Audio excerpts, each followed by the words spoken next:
are is our spirit soul.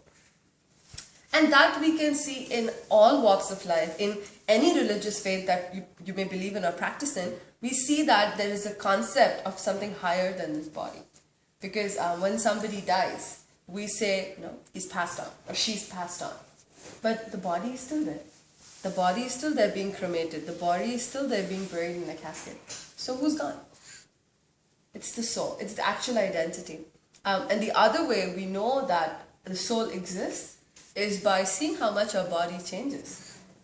Carrie, were you looking like this about 10 years ago? Just the way?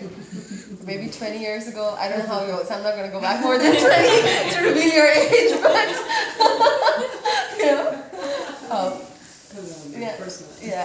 and like these kids, 10 years ago, Kirtan did not, I don't know if Kirtan was even here 10 years ago. Were you here 10 years ago? Was I? Mm-hmm. Yeah, okay, so 10 years, he definitely did not look like this 10 years ago. I hope not. Pretty sure he didn't. Yeah. Yeah. But, body changes. So, how can we say that we're this body? This verse and the verse very beautifully talks about, so Krishna starts explaining that we're not this body, but we're the soul. And he explains that, even though the body may be damaged, the soul stays the same. And that we can see in many ways. Like, it's not really a soul, but our body is literally just a bag of chemical. I think it was Stephen Hawking who said that we're just a bag of chemicals on a moderately sized planet, or something like that. It's a very, very profound statement. And in India, they did this research, and they found out that if you were to take all the chemicals that actually, if you go through all the chemicals that are there in your body, and you can put a price tag onto it, it comes to about $4. So I think $4, 120 rupees. This is a while ago. Maybe I'm assuming that with inflation, our cost of our bodies have increased just a little bit. So maybe $5 to $10. That's what actually this is worth. $5-10. So this body is it's so fragile and it's not worth it. But our soul is very powerful. Our soul is what keeps us, and our soul is eternal. It moves on just as the way from a child to a teenager, to an adult, to an old person. So we leave this body, that soul is just transitioning. And after that, it takes another body, it continues to move on. The quality of the soul is described in the Bhagavad Gita as threefold. It's, anyone else? What are the three qualities of the soul? Sat Chit Ananda. And what does that mean? Eternity, bliss. And knowledge.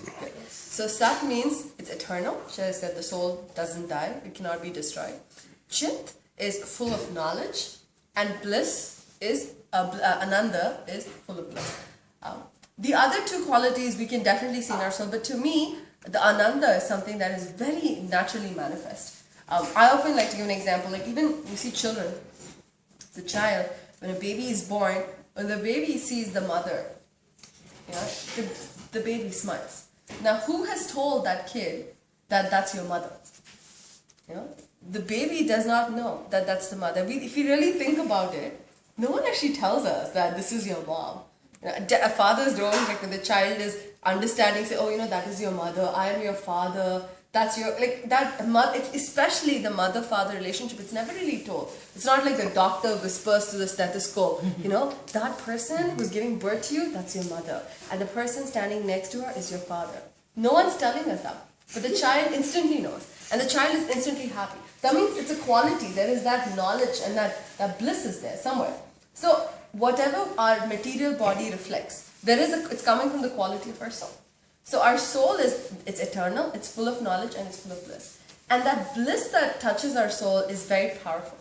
It's very powerful, and it's hard to explain it. And the more and more we start to practice Bhakti Yoga, it's like the whole nature of our true soul, which is eternal, full of knowledge and bliss, is just covered with all this craziness that's out there. It's all the pollution right there. And this process of yoga is slowly helping, step by step, to remove that step. So now that I've actually given the context, we'll talk about the verse today. Sorry. So this verse, it's one of my favorite verses. I really like this verse for a couple of reasons, and I wanted to share that and see what you all think of this verse. But when you read this verse, tell me, what's the first thing that jumped out of the translation? What did you really like? stand out, jump out in the translation?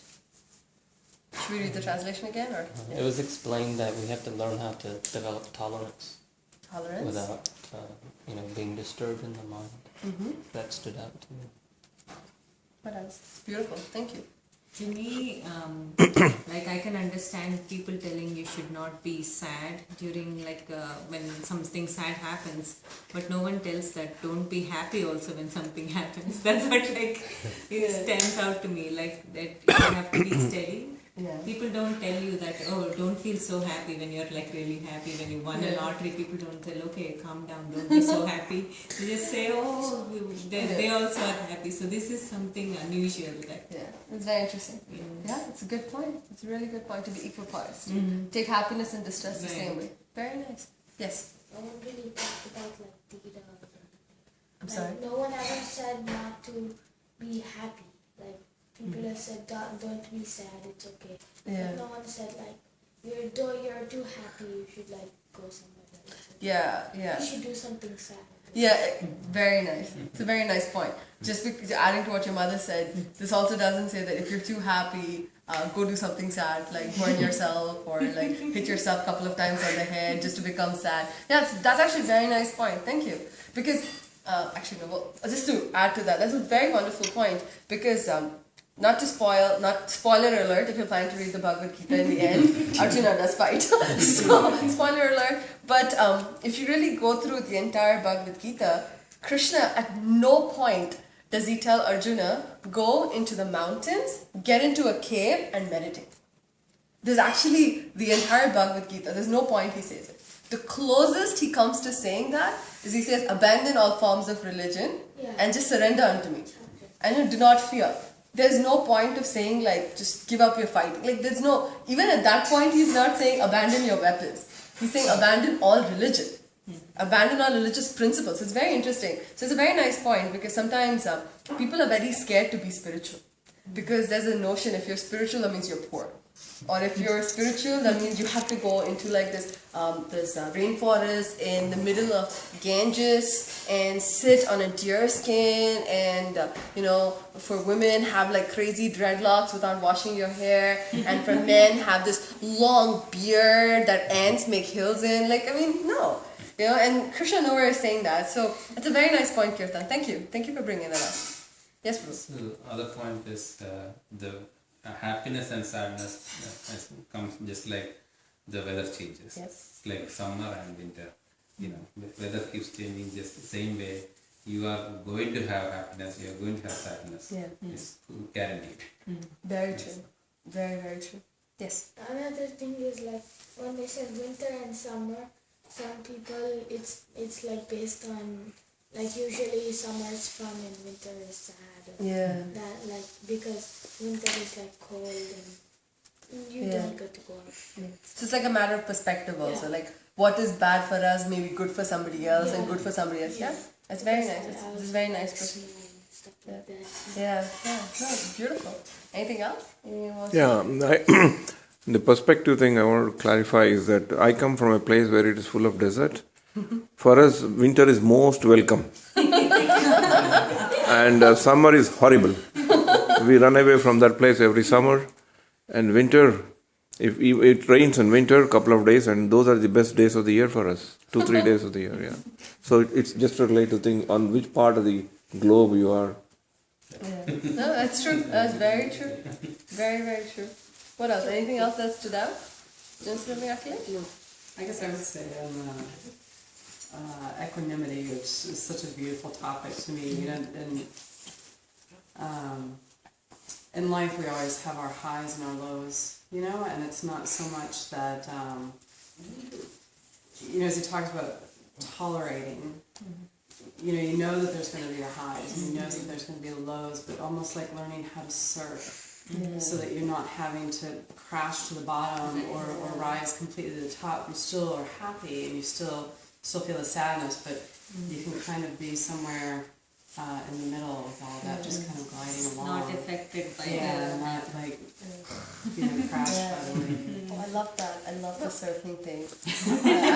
I'm going to steal it very soon. I love that analogy. It's actually very, very beautiful analogy. I've never surfed personally, but I can see where you're coming